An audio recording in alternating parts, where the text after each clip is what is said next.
लोक में 3 परियां थी जो सगी बहनें थी। बड़ी परी का नाम रत्ना, दूसरे नंबर की परी का नाम दिव्या और तीसरी सबसे छोटी परी का नाम आशा था। रत्ना और दिव्या के पास अद्भुत चमत्कारी शक्तियां थी। रत्ना के पास मौसम को बदलने की शक्ति थी। वो अपनी इच्छा अनुसार भीषण गर्मी को ठंडी में बदलने की क्षमता रखती थी। इसी तरह बरसात के मौसम को गर्मी में बदल देती थी। दिव्या के पास रात को दिन और दिन को रात करने की शक्ति थी। वो देखते ही देखते दोपहर के समय अंधकार में परिवर्तित कर देती थी। इस चमत्कार को देखकर लोग दांतों तले उंगली दबा लेते थे। वे दोनों अपनी शक्तियों का प्रयोग करके कई बार वाहवाही लूट लेती थी, लेकिन तीसरी परी आशा के पास कोई भी ऐसी अद्भुत शक्ति नहीं थी।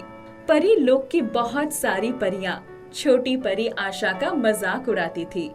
उसकी दोनों बड़ी बहन ने भी उसे उपेक्षा की नजर से देखती थी। उसे नकारी समझा जाता था।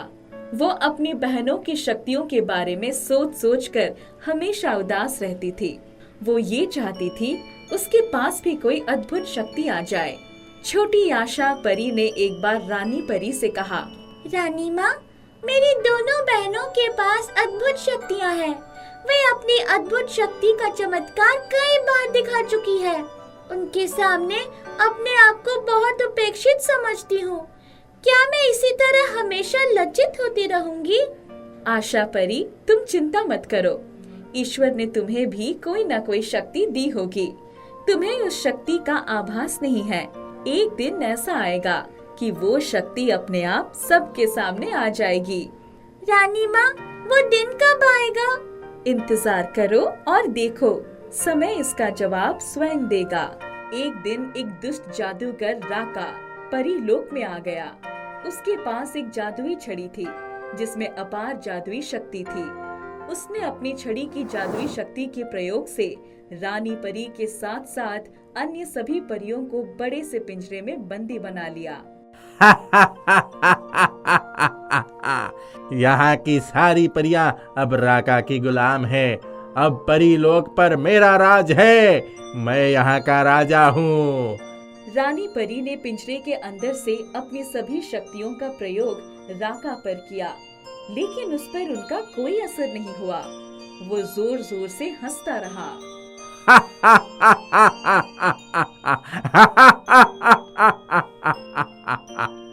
रत्ना ने अपनी शक्ति से मौसम को बदल दिया।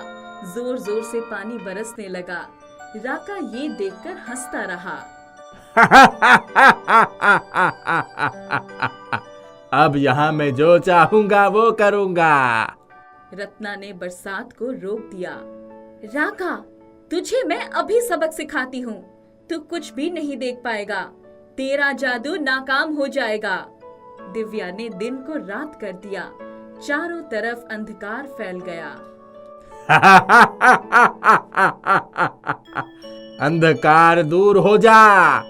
राका ने अपने जादू से रोशनी पैदा कर दी। सबसे छोटी परी आशा बहुत दुखी हो गई। वो सोचने लगी, काश उसके पास कोई ऐसी शक्ति होती कि इस जादूगर का खेल खत्म कर सकती। वो हाथ मलते रह गई। वो लगातार मनोमंथन करने लगी। वो बहुत ही गंभीरता से सोच रही थी। अचानक उसके चेहरे का रंग बदलने लगा। उसे ऐसा महसूस हुआ जैसे उसके अंदर से कोई अद्भुत शक्ति बाहर निकलना चाहती है। हे भगवान, समय को पीछे कर दीजिए। उसके ऐसा कहने के बाद अचानक चमत्कार हो गया। पूरा का पूरा समय पीछे जाने लगा। जितनी घटनाएं अभी आशा परी के सामने घटी थी, वो सभी पीछे होने लगी। सभी परियां आजाद हो गई। राका परीलोक से पीछे जाने लगा।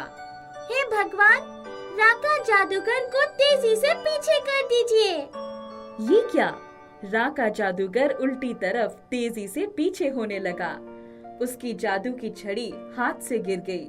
आशा परी ने एक परी को इशारा किया और उसने झट से वो जादू की छड़ी उठा ली। रानी परी ने तुरंत अपनी शक्ति का प्रयोग किया और राका को हवा में उल्टा लटका दिया। उसकी जादुई छड़ी के जाने से उसका जादू नाकाम हो चुका था। वो अपने हाथ चारों तरफ फैला रहा था। लेकिन उसे बचाने वाला कोई नहीं था। राका, अब परिंदों पर अपना जादू नहीं चलाओगे। तुम तो यहाँ के राजा बनने चले थे। बचाओ बचाओ, मुझे नीचे उतारो, चक्कर आ रहा है। मैं तो राजा बनने के बारे में सपने में भी नहीं सोचूंगा। मुझे गुलाम बना लो, लेकिन मेरी जान बख्श दो। मैं आपका खाना बनाऊंगा, बर्तन मांजूंगा, कपड़े धोऊंगा और झाड़ू भी लगाऊंगा। एक मेरी विनती है, मुझे मेरी छड़ी दे दो। रानी परी ने जादूगर को एक बंदर बनाकर पिंजरे में रख लिया। राका बंदर बनकर चारों तरफ उछलने कूदने लगा। अब तू बंदर बन गया, इसी में नाच दिखा। उसकी जादू की छड़ी को रानी परी के हवाले कर दिया गया। रानी परी ने उस छड़ी को हमेशा के लिए नष्ट कर दिया। इसके साथ राका का जादू भी सदा के लिए नष्ट हो गया। आशा परी के इस अद्भुत शक्ति का प्रयोग देखकर सब अचंभित हो गए थे। उसकी इस शक्ति के बारे में कोई नहीं जानता था। स्वयं आशा परी भी आश्चर्यचकित थी। आज आशा परी के कारण ही हम सब लोग सुरक्षित हैं और इस दुष्ट जादूगर को पिंजरे में कैद कर सके। हमें कभी भी किसी का मजाक नहीं उड़ाना चाहिए। हमें किसी को कभी भी कमतर नहीं आंकना चाहिए। एक सिंगापुर गांव की गरीब बस्ती की एक झोपड़ी में माधव, उसकी पत्नी मधु, बेटा रोहित और बेटी चित्रा रहते थे। उनकी गरीबी का यह आलम था कि 2 वक्त की रोटी का इंतजाम करना भी बहुत मुश्किल था। उस तंगहाली में भी वे अपने मन को समझा लेते थे। मधु, मैं जानता हूँ कि परिस्थितियाँ ठीक नहीं है, फिर भी तुम बिना किसी शिकायत के बच्चों को खिला पिला रही हो, घर चला रही हो। समय का चक्र है, कभी नरम कभी गरम। सब मुरली वाले ठीक कर देंगे। यह दोनों बच्चे पढ़ जाएं और कुछ बन जाएं, हमें और क्या चाहिए। हमें इन्हें अच्छा संस्कार देना होगा ताकि जीवन पथ पर यह सदैव सच्चाई और ईमानदारी के साथ सर उठाकर चल सकें। अचानक उनकी झोपड़ी से बाहर सड़क से बड़ी जोर की ब्रेक मारने की आवाज सुनाई पड़ी। सभी लोग चौंक पड़े। मधु, ऐसा लगता है कोई बड़ा एक्सीडेंट हो गया है। मैं जाकर देखता हूँ। माधव का बेटा रोहित बाहर से दौड़ता हुआ घर के अंदर आया। पापा, एक आदमी का एक्सीडेंट हो गया है।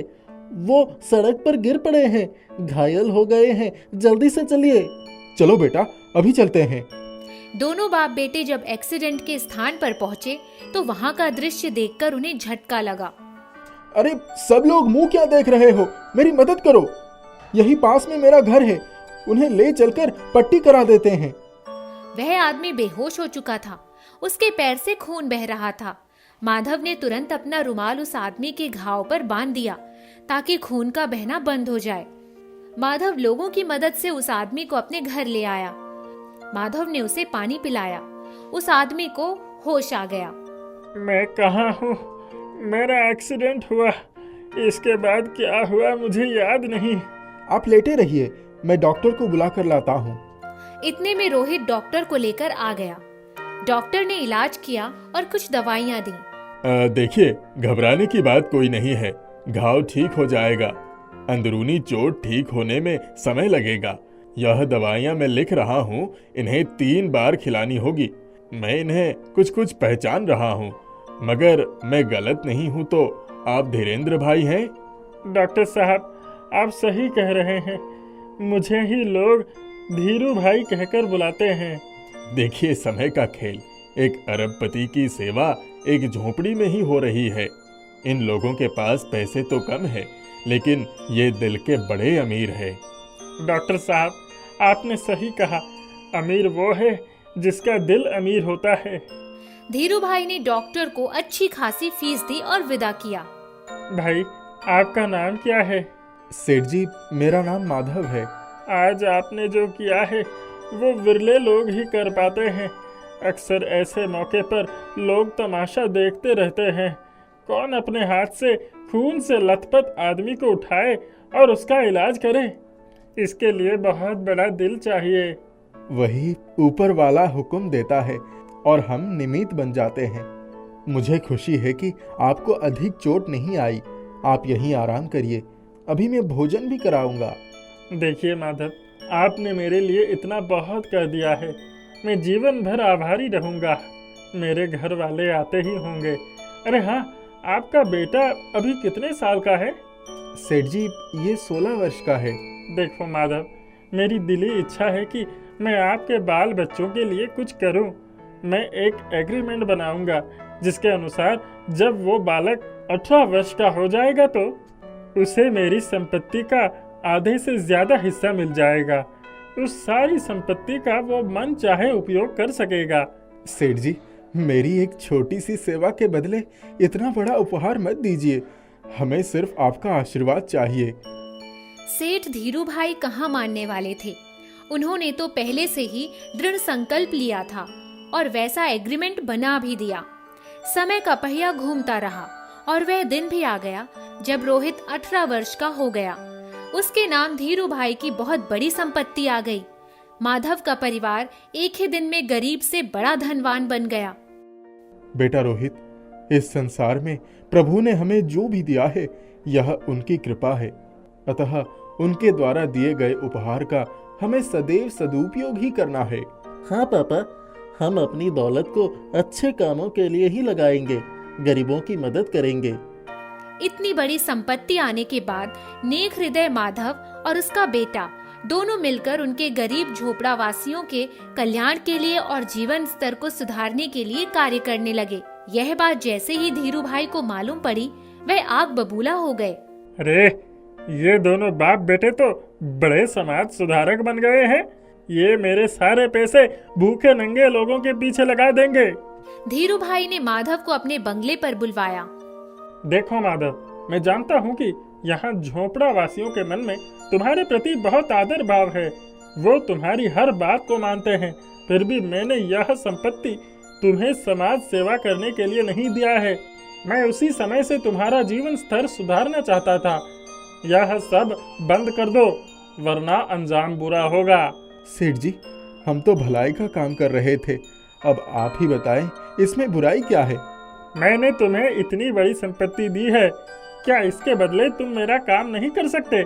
सेठ जी, कैसे काम के बारे में बात कर रहे हैं? देखो माधव, यह सभी झोपड़ावासी इतने बड़े क्षेत्र में फैले हुए हैं। मैं चाहता हूँ कि इनका भी भला हो जाए और मेरा भी भला हो जाए। ये तो बड़ी अच्छी सोच है। अब बताइए, भला कैसे होगा? मैं इस पूरे क्षेत्र में कुछ बिल्डिंग बनाना चाहता हूँ। इन झोपड़ावासियों को मैं एक अन्य जगह ढंग के घर में बसाना चाहता हूँ। मैं इन्हें उसके लिए अच्छी खासी रकम दूंगा। अगर सीधे से ना माने तो उन्हें यहाँ से खाली हाथ जाना पड़ेगा। सेठ जी, मैं यह जगह खाली करके जा सकता हूँ, लेकिन दूसरे लोगों की जिम्मेदारी नहीं ले सकता। मुझे क्षमा कर दीजिए।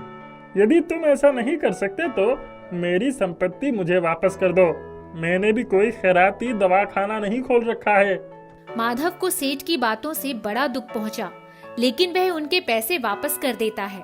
इसके बाद अपने परिवार को लेकर माधव दूसरी जगह पर रहने के लिए चला जाता है। रोहित ने वहां एक छोटी सी दुकान खोली और जीवन यापन करने लगा। एक दिन सेठ को अपनी गलती का पश्चाताप हुआ और वह माधव के घर पर पहुंच गया। दुकान पर रोहित बैठा हुआ था। सेठ जी नमस्ते, आइए बैठिए। माधव और रोहित, मुझे अपनी गलतियों का एहसास हुआ, इसीलिए मैं यहाँ तुम्हारे पास चलकर क्षमा मांगने के लिए आया। मुझे क्षमा कर दो। सेठ जी, आपका धन था, आपने दिया और फिर आपकी इच्छा अनुसार वापस ले लिया। हम आपकी इच्छा अनुसार कार्य कर नहीं सके। हमें आपसे कोई शिकायत नहीं है। आप बड़े आदमी हैं। हम जैसे गरीबों से क्षमा मांगना आपको शोभा नहीं देता। रोहित, ये बताओ कि तुम्हारे पास इतनी बड़ी संपत्ति आई और चली गई, क्या तुम्हें फर्क नहीं पड़ा? सेठ जी, बचपन से ही हमें जो जिंदगी जीने की आदत पड़ गई थी, उसी जिंदगी को यदि फिर से जीना पड़े तो उसमें हमें कोई कष्ट नहीं। जिन पाँवों को हमेशा कठिन राह पर चलने की आदत है, वो फिर से उसी राह पर चलने के लिए नहीं हिचकिचाएंगे। मैं तुम्हारी मदद करना चाहता हूँ। यदि आप हमारी मदद करने की इच्छुक हैं तो हमें सिर्फ एक आशीर्वाद दीजिए कि हम सदैव सच्चाई और ईमानदारी के रास्ते पर चलते रहें और कभी किसी का दिल ना दुखाएं।